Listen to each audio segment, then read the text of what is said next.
കുടുംബ ബന്ധങ്ങളുടെ ഇന്നത്തെ അവസ്ഥ. ഈ വിഷയം കോളേജ് വിദ്യാർത്ഥികളുടെ ഇടയിൽ ഒരു മത്സരത്തിന് വേണ്ടി ലേഖനങ്ങൾ എഴുതുന്നതിന് വേണ്ടി നമ്മൾ പരസ്യം ചെയ്തിരുന്നു. അതിനുശേഷം കിട്ടിയ ലേഖനങ്ങളിൽ 80% സ്വന്തം ജീവിതത്തിൽ അച്ഛൻ്റെയും അമ്മയുടെയും ഭാഗത്തുനിന്ന് കിട്ടുന്ന കാര്യങ്ങൾ മനസ്സിലാക്കിക്കൊണ്ട് കുട്ടികൾ എഴുതിയായിരുന്നു. ഏറെയും പെൺകുട്ടികളായിരുന്നു എഴുതിയെന്നുള്ളതാണ് സത്യം.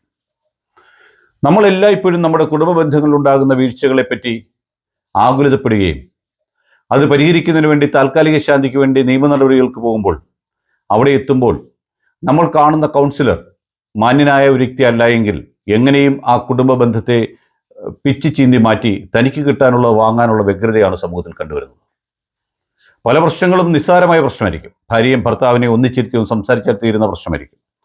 കോടതിയുടെ കൗൺസിലിംഗ് റൂമിൽ എത്തുന്നതിന് മുമ്പേക്കും അങ്ങോട്ടും ഇങ്ങോട്ടും പല കാര്യങ്ങളും എഴുതിയും രണ്ടുപേരും അകലുന്ന രീതിയിലുള്ള കാര്യങ്ങളായിരിക്കും ആ കേസ് കെട്ടിലുണ്ടാകുന്നത്. പിന്നീട് ആ കേസ് കെട്ടിനെയും ആ വക്കീൽ നിശ്ചയിക്കുന്ന രീതിയിലുമായിരിക്കും അവരുടെ ജീവിതം മുമ്പോട്ട് പോകുന്നത്. കുടുംബ ബന്ധങ്ങൾ കോടതി മുറിക്കുള്ളിൽ തീർക്കാനുള്ളതല്ല, പുറത്ത് പരസ്പരം സംസാരിച്ച് തീർക്കാനുള്ളതാണ്.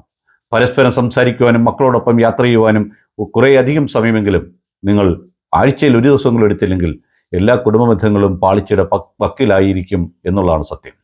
കുടുംബ ബന്ധങ്ങളുടെ നല്ല വശങ്ങൾ മാത്രം പുറത്തേക്ക് വരികയും ചീത്ത വശങ്ങൾ അവിടെ തന്നെ അടിഞ്ഞിരിക്കട്ടെ എന്ന് നമുക്ക് ആശിക്കാം. ഫുൾ വീഡിയോയ്ക്ക് വേണ്ടി ചാനൽ സബ്സ്ക്രൈബ് ചെയ്യുക.